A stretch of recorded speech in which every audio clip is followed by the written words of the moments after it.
भारत ने 26 जनवरी 2025 को अपना 76वां गणतंत्र दिवस मनाया। इस खास मौके पर इंडोनेशिया के राष्ट्रपति प्राबोवो सुबियांतो भारत के चीफ गेस्ट रहे।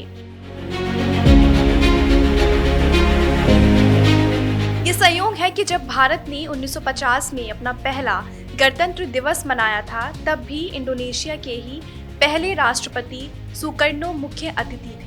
ये ऐतिहासिक संयोग दोनों देशों के गहरे रिश्तों को दिखाता है, यानी ये दोस्ती कोई आज की नहीं बल्कि सदियों पुरानी है। भारत और इंडोनेशिया के बीच के संबंध सिर्फ कूटनीतिक नहीं बल्कि सांस्कृतिक और ऐतिहासिक रूप से भी बेहद गहरे हैं।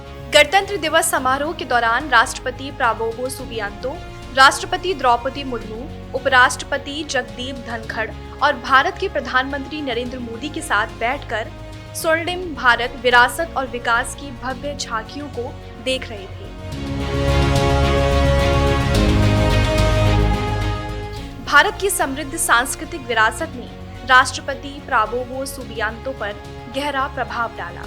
गणतंत्र दिवस समारोह के बाद राष्ट्रपति भवन में आयोजित सम्मान भोज के दौरान राष्ट्रपति प्राबोवो सुबियांतो ने अपना भाषण दिया। इस भाषण में उन्होंने जो एक बात कही, उससे वहां मौजूद सबके चेहरों पर मुस्कान बिखर गई। उन्होंने कहा, मैं बताना चाहूंगा राष्ट्रपति, प्रधानमंत्री, उपराष्ट्रपति जी, कुछ हफ्ते पहले मैंने जेनेटिक सीक्वेंसिंग टेस्ट और डीएनए टेस्ट कराया था और उन्होंने मुझे बताया कि मेरा डीएनए भारतीय है।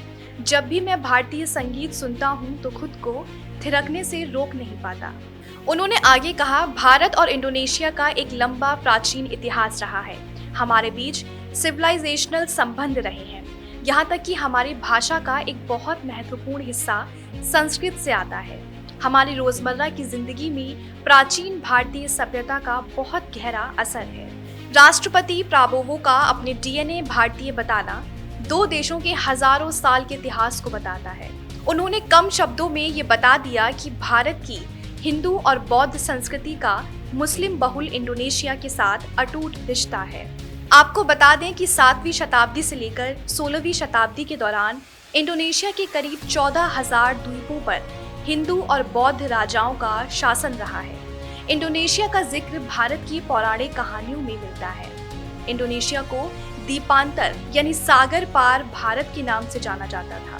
इंडोनेशिया आबादी के हिसाब से दुनिया का चौथा सबसे बड़ा देश है और मुस्लिम आबादी के मामले में सबसे बड़ा। ऐसे में देश का राष्ट्रपति जब कहता है मेरा डीएनए भारतीय है, तो इसका महत्व और भी बढ़ जाता है। इंडोनेशिया में रामायण और महाभारत आज भी प्रचलित है। यहाँ के लोग इन महाकाव्यों पर आधारित नाटकों का मंचन करते हैं, जिसमें सभी धर्मों के लोग हिस्सा लेते हैं।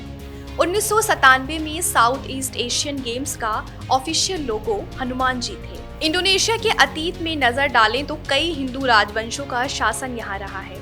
7वीं से 16वीं सदी के बीच इंडोनेशिया के ज्यादातर हिस्सों पर हिंदू बौद्ध राजवंशों का शासन रहा। इनमें मजापहित साम्राज्य और श्री विजय साम्राज्य सबसे बड़े थे। इस साम्राज्य में भी हिंदू, बौद्ध, एनिमिज्म समेत कई धर्म फले फूले, लेकिन धार्मिक भाषा संस्कृत ही रही। इंडोनेशिया की करेंसी पर भी भारतीय संस्कृति की छाप रही है। साल 1998 में इंडोनेशिया के नोट पर भगवान गणेश जी की तस्वीर छपी थी और ये नोट एजुकेशन थीम पर आधारित था। गणेश जी को इंडोनेशिया में कला, बुद्धि और शिक्षा का भगवान माना जाता है। यहाँ के कई शैक्षणिक संस्थानों में भी भगवान गणेश की तस्वीर दिखती है। इसके साथ ही इंडोनेशिया की सबसे प्रतिष्ठित विश्वविद्यालयों में से एक बांगडुंग इंस्टीट्यूट ऑफ टेक्नोलॉजी में भी गणेश जी की आकृति को बतौर लोगो लिया गया है। यहाँ की एयरलाइंस भी गरुड़ एयरलाइंस के नाम से जानी जाती है। और तो और जकार्ता में अर्जुन और श्री कृष्ण के संवाद की एक भव्य प्रतिमा है, जिसे अर्जुन विजय रथ के नाम से जाना जाता है। जब साल 2018 में पीएम मोदी ने इंडोनेशिया का दौरा किया था, तब उन्होंने भी इस प्रतिमा के दर्शन किए थे। इंडोनेशिया में हजारों ऐसे प्रतीक और स्थान हैं जो भारतीय संस्कृति और सभ्यता के अटूट रिश्तों की कहानी बयां करते हैं। इंडोनेशिया में भारतीय संस्कृति को बढ़ावा देने के लिए 1989 में भारतीय सांस्कृतिक केंद्र की स्थापना की गई थी। ये केंद्र योग, भारतीय संगीत और नृत्य जैसी कलाओं को बढ़ावा देता है। साल 1973 में यहाँ सरकार ने अंतर्राष्ट्रीय रामायण सम्मेलन का आयोजन भी किया था। संयुक्त राज्य अमेरिका के पूर्व राष्ट्रपति बराक ओबामा ने एक बार कहा था कि भारत उनकी कल्पना में एक विशेष जगह रखता है और इसका कारण ये बताया गया था कि इंडोनेशिया में रहने के दौरान उन्हें अक्सर रामायण और महाभारत की कहानी सुनाई जाती थी। भारत और इंडोनेशिया के बीच सांस्कृतिक और ऐतिहासिक रिश्ते सदियों पुराने हैं, चाहे भाषा हो, कला हो, शिक्षा हो या फिर धर्म। हर क्षेत्र में भारत की छाप इंडोनेशिया में आप देख और महसूस कर सकते हैं। राष्ट्रपति प्रबोवो सुबियांतो की भारत यात्रा ने इन रिश्तों को और भी मजबूत किया है।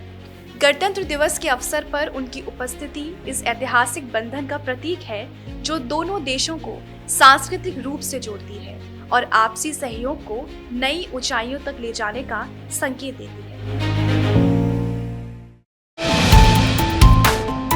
जो है आपके आसपास, आपके शहर का खास, वो दिखाएगा आपको DNN 24, आपका अपना डिजिटल न्यूज नेटवर्क। तो फिर कीजिए लाइक, सब्सक्राइब और फॉलो।